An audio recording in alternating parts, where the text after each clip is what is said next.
코로나 이후에 여러분 거리에 많이 생긴 게 있죠. 오토바이가 많이 생겼어요. 오토바이가 한동안 우리나라에 볼 수 없었거든요. 그 동남아 이제 한참 발전하고 있는 베트남이나 이런 데 가면 오토바이 엄청 많거든요. 그런데 우리나라에 한동안 그렇지 않다가 이제 배달 오토바이가 많이 생겼습니다. 코로나로 인해서 비대면으로 또 많이 배달하는데, 여러분 만약에 여러분 짜장면 이제 짜장면 시켜 드실 때 뭐 보고 시키세요? 쭉 이렇게 중국집 뜰 텐데 거기 평점 보고 시킵니다. 그죠? 평점 보고 리뷰가 이렇게 써 있거든요. 이 음식점에 대한 음식에 대한 리뷰 뭐 이렇게 써 있어요. 그거 보고 평점이 좋고 그렇게 할 때 여러분 거기 이제 들어가서 시켜보고 그다음 정말 좋구나 하면 시키죠. 제가 어느 빵집도 이렇게 봤는데 그 빵집에 이렇게 댓글 이렇게 달려 있더라고요. 아직도 이 동네에 있느냐? 뭐 여기 빵집이 좀 그런가 보다. 그래서 막 그런 댓글들 남긴 거 보게 돼요. 택배도 시키면 그럼 택배 받은 다음에 바로 이렇게 떠요. 오늘 배송이 어떠셨습니까? 평가해 주세요. 평가의 여러분 시대를 살고 있습니다. 평가의 시대. 좋습니까? 어떻습니까? 여러분 6장에서 예수님께서 의식주 우리가 없어서는 안 되는 그것들이 염려의 주요 이제 쉽게 다가오는 염려로 다가오는데 왜 그럴까요? 의식주의 문제가 해결이 되면 우리가 생활하고 살아가는데 당장 이제 어렵고 힘들기 때문에 그렇습니다. 죽음이라는 것이 이제 닥쳐오게 되죠. 그런데 7장에는 갑자기 주제를 바꿔서 다른 주제가 나오는 것을 보게 돼요. 의식주가 없으면 죽게 되는데 여러분 또 우리를 죽게 하는 것이 무엇일까요? 그게 뭘까요? 1절 말씀에 이렇게 얘기합니다. 비판에 받지 아니하거든 비판하지 말라. 여러분 세상에 우리가 늘 이제 가끔씩 이렇게 접하는데 저 사람은 명예도 있고 물질도 엄청 많고 무슨 걱정이 있을까? 그런데 비극적 사건이 간간히 들리는 것을 보게 됩니다. 그럼 우리는 생각을 해요. 저 사람은 내가 원하는 내가 부족한 물질도 많고 명예도 많고 그런데 무슨 죽을 일이 있을까? 그럼 이것만큼 어리석은 질문은 없죠. 왜 어리석냐면은 계속해서 그 이제 세상 속에서 그런 일이 일어나는데 우리가 그걸 착 우기고 있어요. 받아들이질 않아요. 사람은 의식주만으로는 여러분 만족할 수 없습니다. 그것만 해결된다고 행복하지 않아요. 그 얘기를 하고 있어요. 사람을 죽이는 것이 있는데 의식주 문제가 아닌 다른 문제가 사람을 죽일 수 있다. 그건 무엇인가? 비판이라는 것이 나와요. 비판은 말 그대로 옳고 그름을 정당하게 식별하고 구별하는 것을 포기하라는 것이 아니죠. 오늘 비판이라는 이 말을 정확하게 얘기하면 비난이나 심판, 정죄 뭐 이렇게 얘기를 할 수 있겠습니까? 악성 댓글.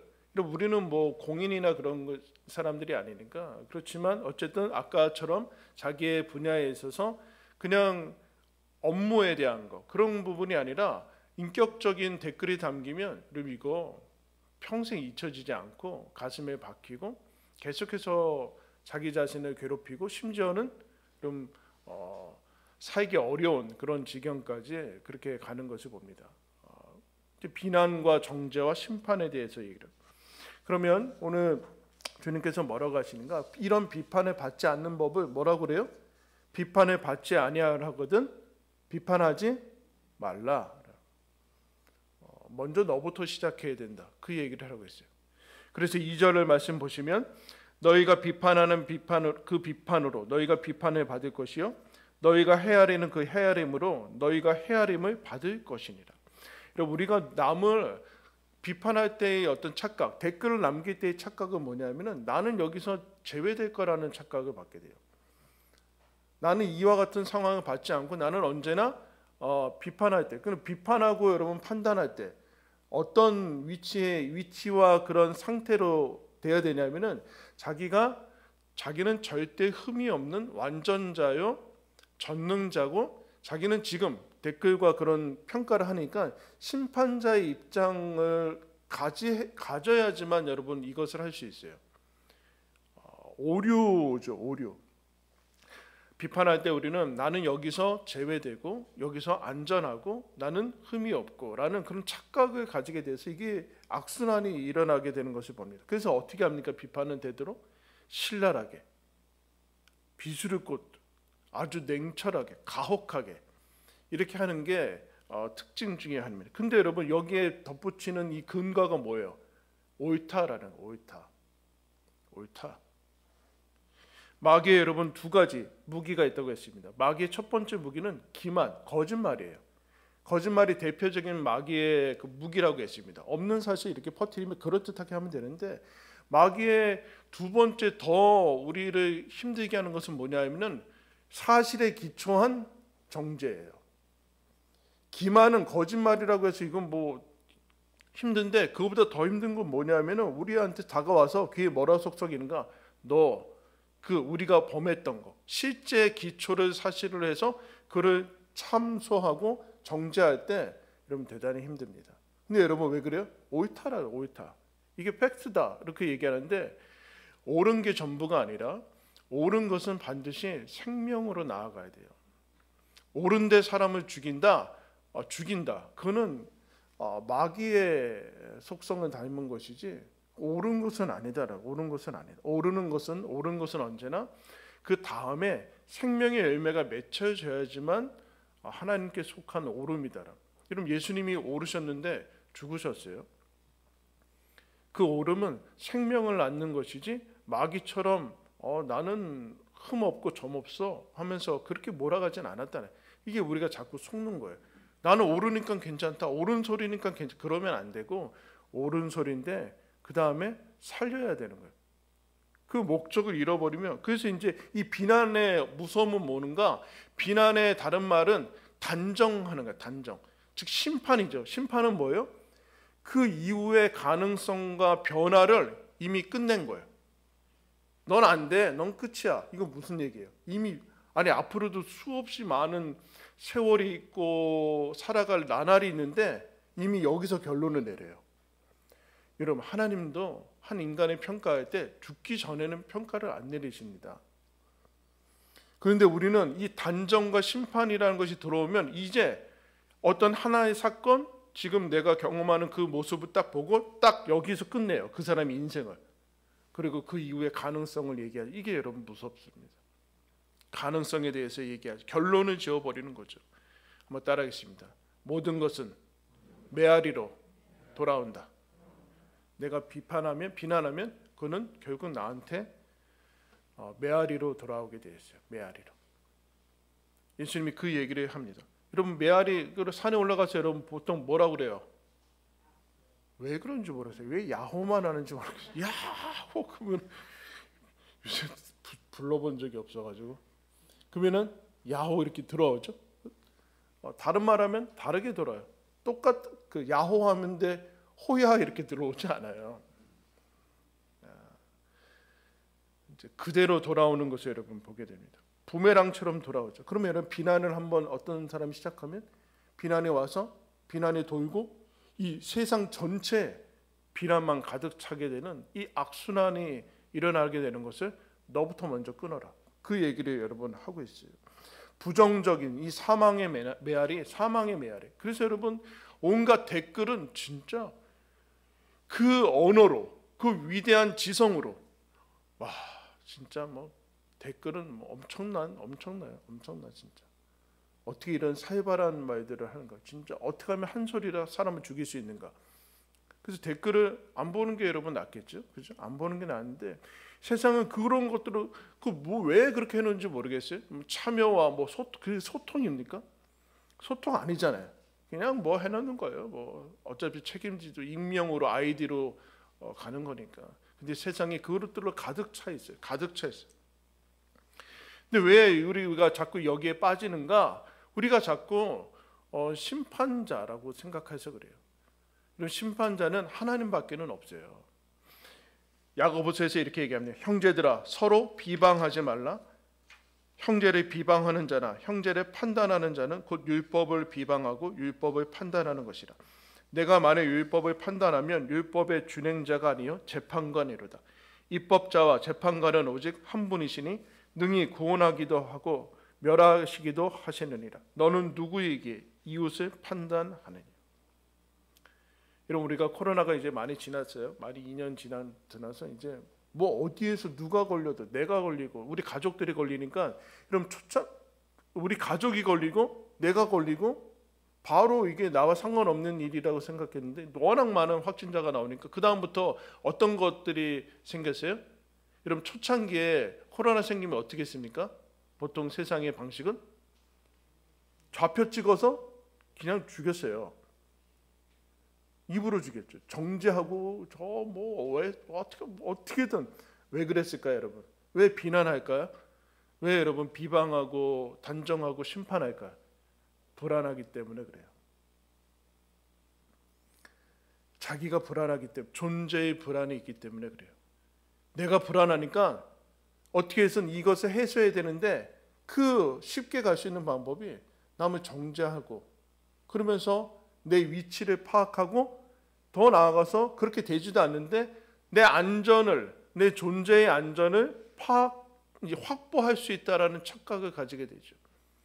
누군가를 정죄하면서 심판하면서 나는 거기에서 빠져나갈 수 있다라는 이 사고의 오류가 발생합니다. 근데 이제 그럴 수 없죠. 그럴 수 없게 됐어요. 너무 많이 나타나니까. 불안하기 때문에 그렇죠. 그때 여러분 우리가 이제 살펴봐야 돼요. 나한테 요새 무슨 소리가 나가고 있는가? 그걸 알려보는 나한테 지금 무슨 소리가 들리는가? 그거 당신한테서 지금 나가고 있는 소리가 메아리로 돌려오고 있는 거예요. 무슨 소리가 있는가? 생명의 메아리인가? 사랑의 메아리인가? 사망인가? 아니면 부정적인 메아리인가? 부정적인 평가인가? 거기에 불안과 존재의 불안과 아니면 또 덧붙여서 나는 옳다 이런 게 나가는데 왜 이런 착각을 가지게 되는가? 왜 비판과 비난으로 가득 찬 세상을 우리가 살아가고 있는가? 어떤 오류의 이제 미신이 붙어 있냐면은 이 비난과 지적으로 어떤 사람을 세상을 변화시킬 수 있다라는 착각을 가지고 있는 거예요. 그래서 여러분 이 말씀은 어디로 가는가? 3절에 이렇게 갑니다. 어찌하여 형제의 눈 속에 있는 티는 보고 내 눈 속에 있는 들보는 깨닫지 못하느냐. 형제의 눈 속에 티가 있고 내 눈 속에는 들보는 뭐예요, 여러분? 너무 어렵죠? 요새는 또 많이 없어졌는데 전신주. 여러분 눈에 전봇대가 박혀 있어요. 근데 이게 안 보여요. 안 보이고 남의 눈 전봇대가 박혀 있는데 어떻게 보는지 몰라요. 근데 티가 보이는 거예요. 티가 보여. 그걸 어떻게 해요? 빼려고 하고 있죠. 빼려고 하고 있어요. 비난하고 정죄하고 어떻게든 지적하고 흠 찾아내고 이제 막 하면서 극대화시키고 하면서 뽑아내려고 하는데 여러 가지 착각이 있죠. 여러분 잘 아는 얘기 있습니다. 어느 날 두 사람이 굴뚝 청소 들어갔어요. 굴뚝 청소하러 들어갔다 나왔는데 한 사람은 꺼먹고 한 사람은 얼굴이 깨끗해요. 누가 씻었을까요? 네? 깨끗한 사람이 앞에 친구가 얼굴 새카마니까 내 얼굴도 더럽겠구나 하면서 씻을 거 아니에요. 거울이 없던 시기죠. 거울이 없던 시기. 자기 눈 속에 들보가 있는데 깨닫지 못하는 증상이 무엇인가? 앞에 나온 것처럼 비난과 동시에 뭔가 4절에 이렇게 얘기해요. 보라, 내 눈 속에 들보가 있는데 어찌하여 형제에게 말하기를. 어떤 증상이 나와요? 나로 내 눈 속에 있는 티를 빼게 하라. 내가 너 티 빼줄게. 이 증상이 무엇인가? 내가 들보가 있는지 깨닫지 못한 증상은 남한테 자꾸 뭔가를 하려고 하는 거예요. 그럼 이 특징들, 들보가 박혀 있는데 빼지 못할 때의 특징은 무엇인가? 남의 티는 잘 보인다. 신기하죠? 남의 티는, 결점은 다다닥 보여요. 그거를 내가 대단히 통찰력이 있다라고 자꾸 착각하게 돼요. 그리고 남의 티는 잘 보일 뿐만 아니라 어때요? 못 견딘다. 저거 반드시 뽑아내지 않는 한 견디지 못해. 그것은 왜 그러는가? 내가 눈에 들보가 박혀서 그런 거예요. 그러면서 이런 얘기를 하죠. 합리화를 하래. 널 위한 거다.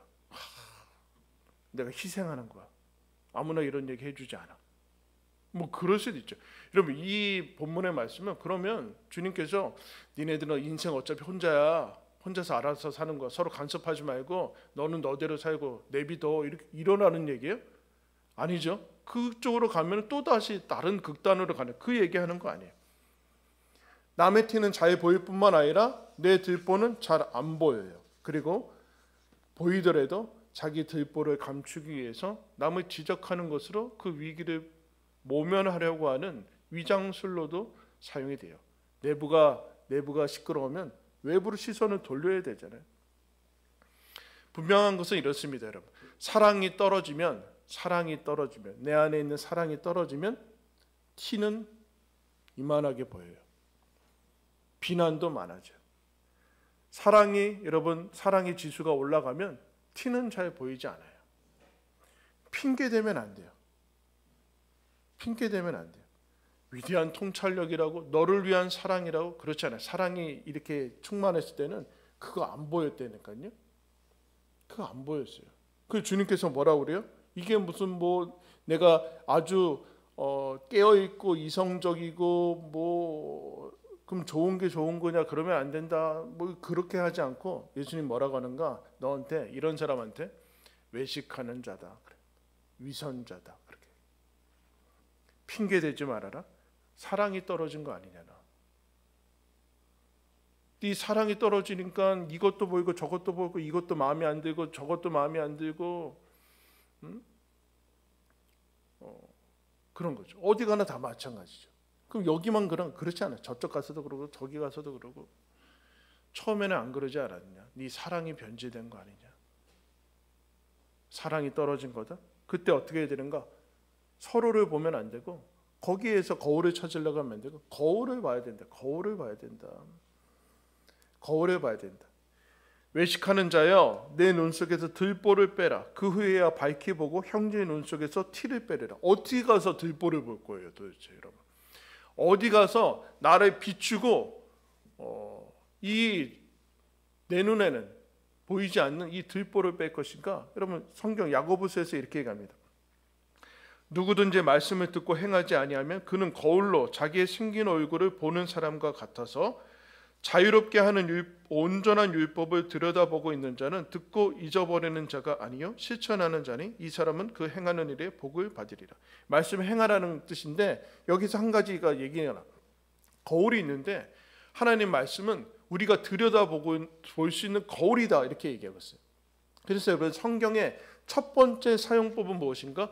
거울로 사용해야 돼요. 그 다음에 성경은 뭐로 사용하는가? 거울로만 사용하지 않고 세상을 보는 렌즈, 창으로 사용하는 게 두 가지 방법이 있는데 이걸 뒤바꿔 버리면은 곤란해져요. 자기부터 거울에 비치고 들보를 빼고 그 다음에 그 렌즈로 하나님 말씀의 렌즈로 창을 바라보면서 세상을 바라봐야지. 이거 뒤바꿔 버리면 자기가 들보가 박혀 있는데 세상을 개혁하겠다고 그러면 곤란하더라고요. 그러면 할 수 있는 것은 비난과 정죄밖에 없어요. 오라요. 근데 사람들이 죽어나가는 거예요. 예수님이 그 방법을 택하지 않았다. 그러니까 먼저 거울을 봐야 돼요. 하나님 말씀 앞에 서야 된다. 절대 공정한 기준. 글쎄, 그럴 때만이 내 안에서 다른 메시지들이 나간다. 근데 여러분 오늘 말씀 보시면 6절, 우리 6절 다 같이 한번 읽겠습니다. 시작. 거룩한 것을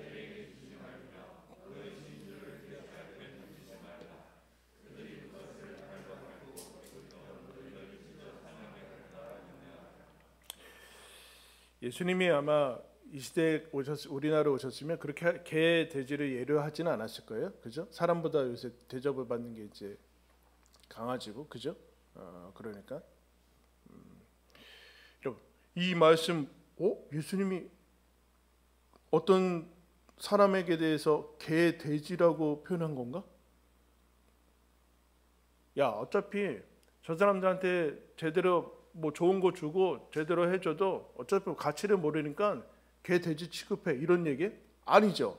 아닌 거 아니죠. 아닌 거 같은데 이거 무슨 뜻이지? 라고 물어야 되는 거죠. 이런 비난을 받고 정죄를 받고 다른 사람에 의해서 자기는 이제 들보가 있는데 잡아 뽑아내겠다고 할 때 우리가 흔들리는 것은 뭐예요? 여러분, 왜 비난받으면은 이런 한 끼 밥이 음식이 별로 안 나왔어요. 그러면은 여러분, 음식이 별로고 오늘 짜장면을 시켜 먹었는데 짜장면이 그냥 별로였어요. 그러면은 죽고 싶어요? 에? 나 진짜 죽고 싶어. 그렇죠. 바로 3시간 정도 있으면 식사 시간 또 오잖아요.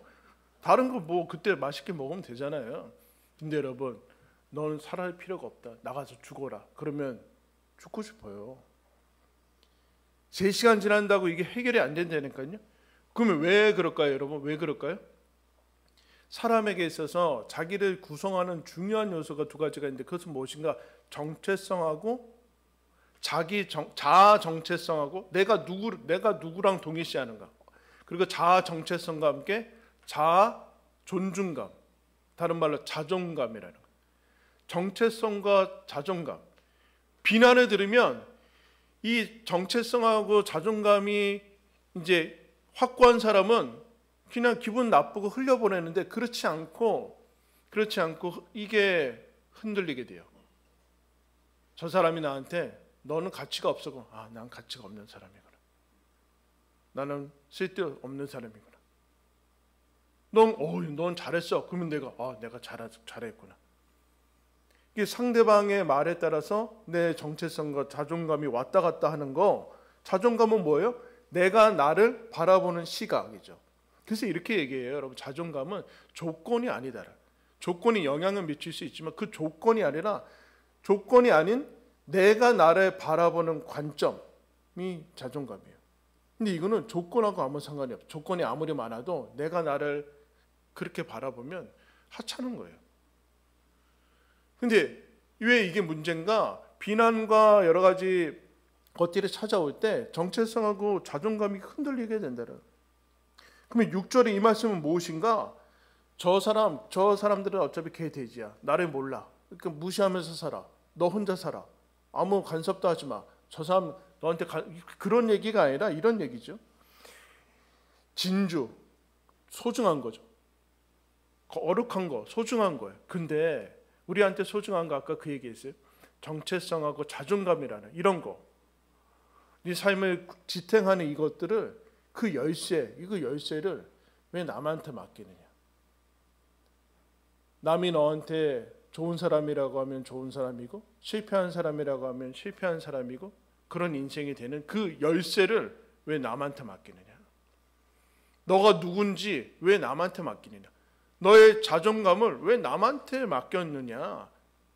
그러지 말아라. 그건 네가 가지고 있어야 되는 것이다. 가지고 있어야 돼. 여러분, 사람이 상처받으면 대부분 어떻게 해요? 자기를 고립시켜요. 자학하던가 고립시켜요.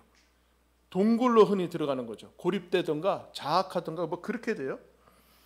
그 키를 누구한테 너 넘겼느냐? 너 지금. 너 왜 비난해? 아니면 칭찬해?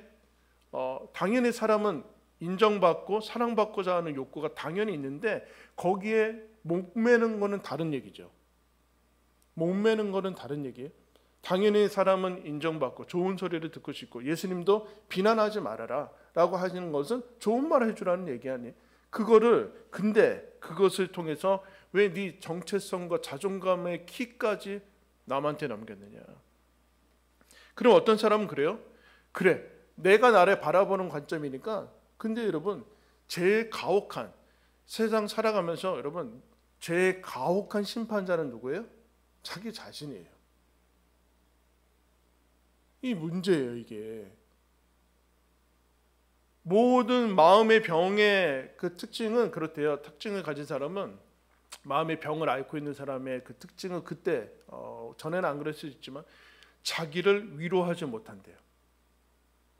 자기가 자기를 위로하지 못하고 격려해주지 못하면 이게 악순환이 일어나서 그게 무슨 얘기예요, 여러분? 결정적인 순간에 남이 비난할 수 있는데 자기는 자기 자신을 비난하지 말아야 되죠. 근데 이게 안 돼요. 이게 안 돼요. 흔들려 버리면 정체성하고 자존감이 흔들리면 이 내가 나를 계속해서 정죄하고 내가 나를 못 살게 구르고 비하하고 그렇게 돼서 쉽지 않아요. 그 얘기하는 거예요. 너 왜 그럼 남한테 맡기지 말면 너는 너 그 키를 네가 가질 수 있느냐? 그 요동치고 변덕스럽고 하는 그 충동적인 기복이 많은 너 자신에게 그 키를 맡길 수 있느냐? 그러면 여러분 더 죽어나는 거예요. 가혹한 심판은 자기 자신이거든요. 나는 다른 사람은 몰라도 나는 내가 저지른 짓을 다 알아요. 마음속으로 일어난 일을 다 알아요. 그런데 내가 나한테 그걸 맡기겠느냐? 그 얘기하는 거예요. 그럼 무슨 얘기냐? 진주 얘기 나왔으니까 여러분 마태복음 13장에 이런 얘기합니다. 천국은 마치 좋은 진주를 구하는 장사와 같으니 극히 값진 진주 하나를 발견하며 가서 자기의 소유를 다 팔아 그 진주를 사느니라. 진주를 하나 발견해서 모든 걸 다 팔아서 다 동원해서 이 값진 진주를 샀어요. 하나님 나라가 그렇다는 얘기예요. 무슨 얘기하는 거예요? 하나님께서 독생자 외아들 예수 그리스도를 이 땅에 보내셨어요. 하나님이 줄 수 있는 가장 전부를 주신 거죠. 그래서 전부를 주신 거예요. 그거 가지고 뭐 했어요? 진주를 샀대요. 진주가 누구예요? 여러분이죠. 저와 여러분. 이 가치 하나님이 증명한 가치. 근데 여러분 우리 크리스찬들이 이렇대요. 너무 많이 들어서 안 믿는데 이거는. 뭐 하나님은 당연히 우리 사랑하지. 당연히 우리 편이지. 그거 말고 난 저 사람이 나한테 그랬으면 좋겠다는 거예요. 부모님은 당연히 날 사랑하지. 안 사랑하는 부모 있다니까요. 한번 당해볼래요? 그래야지. 부모님 나한테 당연히 다 잘해주지. 그거 말고 다른 데서 뭔가를 얻어내려고 하니까 정체성이 흔들리는 거예요. 하나님이 그런 거 아니에요? 하나님이 예수를 보내셔서 너를 값으로 샀다. 너 이제 너의 것이 아니다. 내 것이다. 너는 가치 있고 사랑스럽다. 이걸 받아들일 때만이 내가 나를 바라보는 게 아니라 하나님이 본래 나를 만드셨던 그 정체성과 자존감을 받아들일 때만이 그러면 어때요? 나는 귀한 사람인 거를 나도 받아들이게 돼요. 한번 따라했습니다. 우리는 심판자가 아니다. 로마서 14장에 내가 어찌하여 내 형제를 심판하느냐? 어찌하여 내 형제를 업신여기느냐? 우리가 다 하나님의 심판대 앞에 서리라. 하나님이 심판자인데 우리는 서로 심판되지 말라는 얘기예요. 그럼 놔두라는 얘기예요? 그 얘기 아니죠. 더 나아가서 사도 바울이 이런 얘기합니다. 나에게나 다른 사람에게나 판단받는 것이 내게는 매우 작은 일이라. 나도 나를 판단하지 아니하노니 내가 자책할 아무것도 깨닫지 못하나 이로 말미암아 의롭다함을 받지 못하느니라. 다만 나를 심판하실 이는 주시니라. 무슨 얘기예요? 나는 저 사람이 심판자일 뿐만 아니라 나도 나의 심판자는 아니다. 심판자는 하나님입니다. 근데 그 심판자가 어떻게 했어요? 우리를 받으셨어요. 예수 그리스도를 주시고 우리를 받으셨어요. 값진 존재라고 얘기하셨어요. 의롭다 하셨고 인정하셨고 수용을 하셨고 나를 용서하셨고 깨끗게 하셨고 받아들여줬다. 그래서 여러분 무슨 얘기예요? 나는 귀한 사람이구나. 가치 있는 사람이구나. 하나님이 그러셨구나.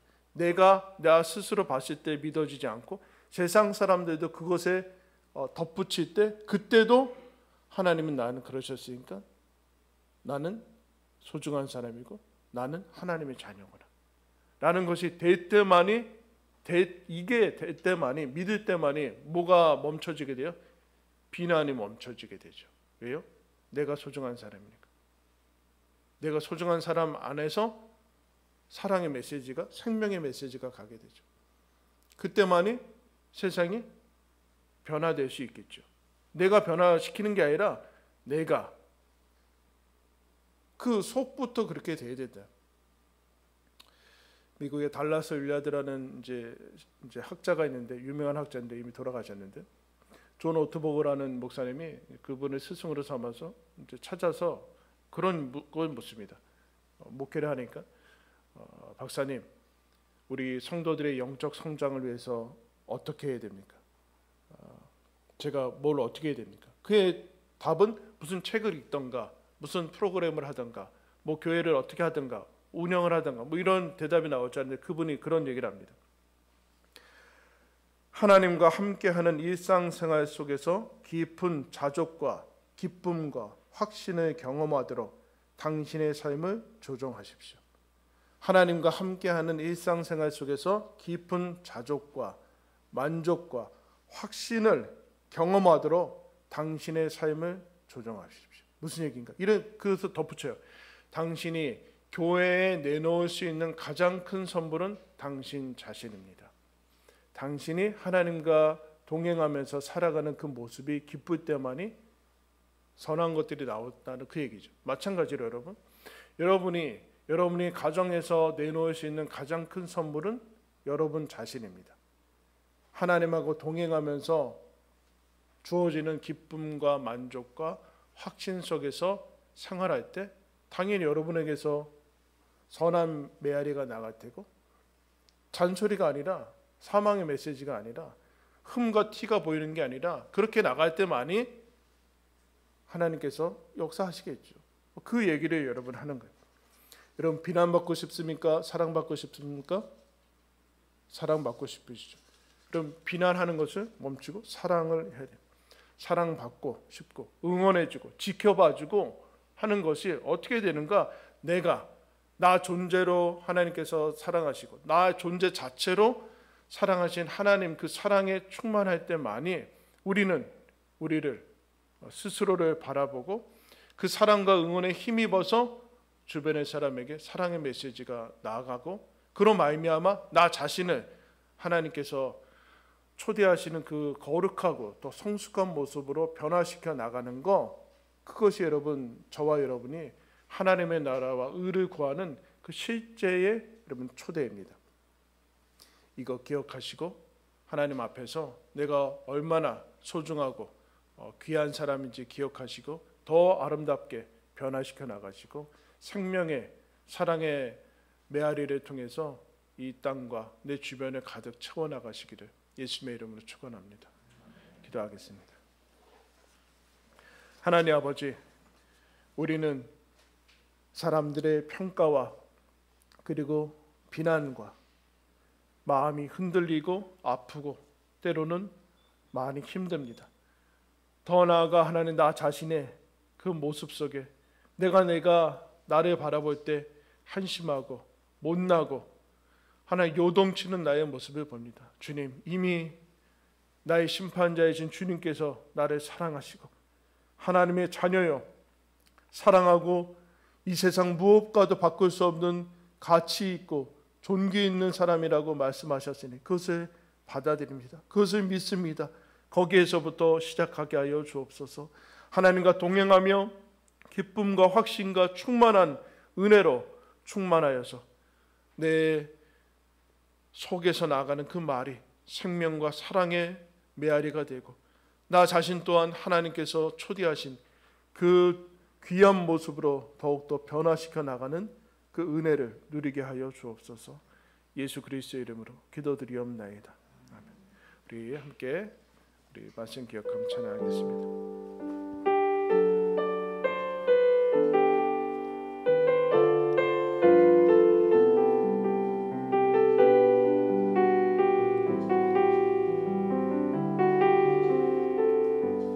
아버지 사랑 내가 노래, 아버지 사랑 내가 노래, 아버지 은혜 내가 노래, 그 사랑 변함없으신 거짓 없으신 성실하신 그 사랑, 상할 때 꺾지 않으신 꺼져가는 등불 끄지 않는 그 사랑 변함없으신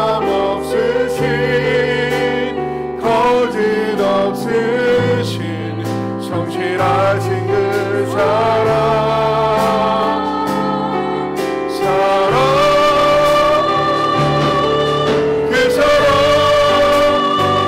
널 위해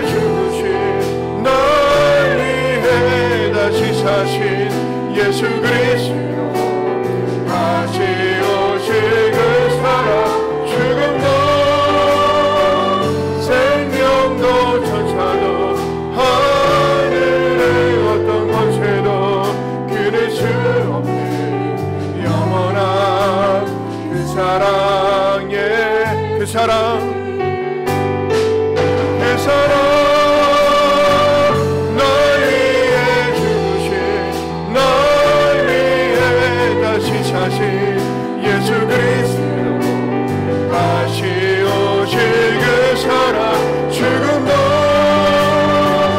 생명도 천사도 하늘의 어떤 권세도 그릴 수 없는 영원한 그 사랑 예수.